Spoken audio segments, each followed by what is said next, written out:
হাইকোর্টের সঙ্গে নির্বাচন কমিশনকেও নজর রাখার দাবি বিরোধী দলনেতার।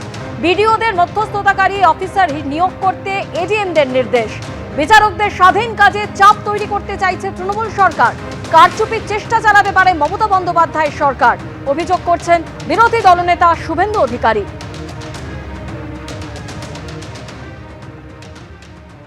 তথ্যোপযুক্ত কাগজ থাকলে দেখাবেন। বিচার বিভাগকে যুক্ত করা হয়েছে, 12টি রাজ্যে এসআইআর হয়েছে, কেন্দ্রশাসিত অঞ্চল সহ 11টা জায়গায় এই ধরনের সিদ্ধান্ত হয়নি।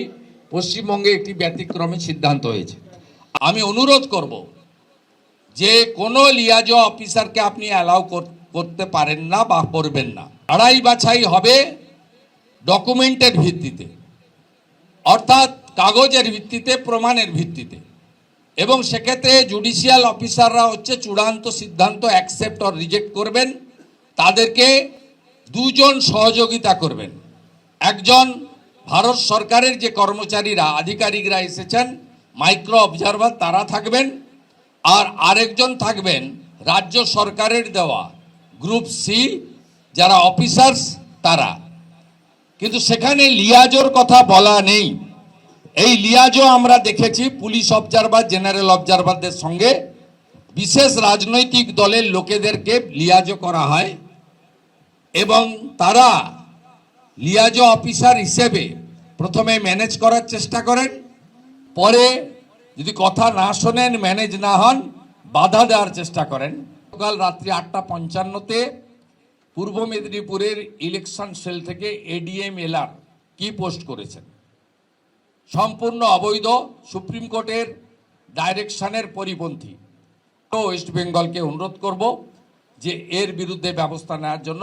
আমি এরপরে সোশ্যাল মিডিয়াতেও দেব এবং বিজেপির পক্ষ থেকে আমরা রিটিন কমপ্লেনও সিইসিকে, আমরা ইসিআইকে পাঠাবো।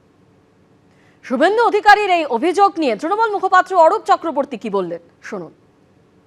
কোন জায়গায় নির্বাচন কমিশনকে নামিয়েছে এরা, আর সেই নির্বাচন কমিশনকে এখন জাস্টিফাই করার জন্য শুভেন্দু অধিকারী স্টেটমেন্ট দিচ্ছেন। এটা স্টেটমেন্ট দিচ্ছেন না অর্ডার দিচ্ছেন? উনি কি সুপ্রিম কোর্টের ওপরে নাকি লিডার অফ অপোজিশন? নিজেকে ভাবেন। সুপ্রিম কোর্ট ডাইরেক্টিভ দিয়ে দিচ্ছে, তারপর উনি অর্ডার দিচ্ছেন যে কিভাবে কাজ করতে হবে আর না হবে। মনোজ আগরওয়াল, ভ্যানিশ কুমারদের ন্যূনতম লজ্জা থাকতো, বাংলার মানুষের কাছে হাত জোর করে ক্ষমা চাইতো। সে তো করেইনি, উল্টে তাদের এজেন্ট শুভেন্দু অধিকারীকে লেলিয়ে দিয়েছে ওই জলটাকে ঘুলিয়ে দিয়ে, রাজনীতির ঘোলা জলে মাছ ধরার জন্য। দুর্নীতি থেকে অনুপ্রবেশ, তোষণ, একগুচ্ছ অভিযোগ তুলে শাসক দলের বিরুদ্ধে চার্জশিট পেশ করল বিজেপি। একদিকে যখন চার্জশিট পেশ করছেন দক্ষিণ 24 পরগনায় বিরোধী দলনেতা শুভেন্দু অধিকারী, তখন আসানসোলে অগ্নিমিত্রা পাল পেশ করলেন চার্জশিট।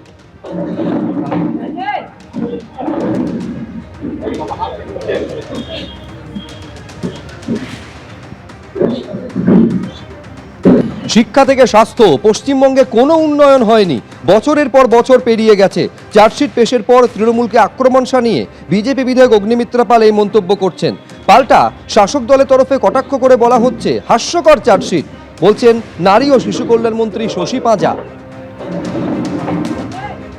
বছরের পর বছর পেরিয়েও অধরা মানবাজার সুপার স্পেশালিটি হাসপাতাল, শুধু অধরা মানবাজার কেন, আজকে 42টা super speciality hospital. Mamata Banerjee, super speciality হসপিটালের মানেটা কি একটু বলবেন তো? স্পেশালিটি হসপিটাল হচ্ছে যেগুলো চাইল্ড, কার্ডিয়াক, গাইনি, আর সুপার স্পেশালিটি হচ্ছে নিউরো, যেগুলো ইউজুয়ালি অনেক হাসপাতালে থাকে না। এই ধরনের সুপার স্পেশালাইজেশন। আপনি 42টা সুপার স্পেশালিটি হসপিটাল করেছেন, আর যদি হসপিটাল করতেন না, স্পেশালিটি হসপিটালে যদি করতেন, তাহলে এই চাপটা পড়তো না কলকাতার ওই 4টে হাসপাতালে, 5টা হাসপাতালে। প্রাইমারি হেলথ সেন্টার গুলো অকেজো, জেলার এই নামকা বাস্তে super speciality hospital, it's a complete farce. মানে এবারে খুঁজে খুঁজে পাচ্ছে না যে কি বলবে বিধায়কের বিরুদ্ধে, একটা কি চার্জশিট তৈরি করছে, মানে যেটা গিমিক। মানে মাটিতে কোনো সম্পর্ক নেই, মাটির স্তরে নেমে গিয়ে মানুষের পালস বোঝে না। তাহলে ওই ডাব্বাগুলো বসিয়েছেন কেন? আপনি কি আপনার কি বলে ওটাকে পরিকল্পনা করবেন, কিংবা আগামী দিনে নির্বাচনের আগে যে ইশতেহারের আইডিয়াই পাচ্ছে না, তারা জানেনই না যে মানুষের পালসটা কি। বাক্স বসিয়েছেন যে আপনি যদি সাজেশনস দিতে পারেন, তার মানে মানুষের থেকে কত দূর চলে গেল। এবং যারা নির্বাচিত সাংসদ এবং বিধায়করা, তারাও মাটির স্তরে কোনো যোগাযোগ রাখলো না, কোনো আইডিয়া দিতে পারছে না। তারপরে এই চার্জশিট দেখে হাস্যকর চার্জশিট। এবিপি আনন্দ, এগিয়ে থাকে, এগিয়ে রাখে।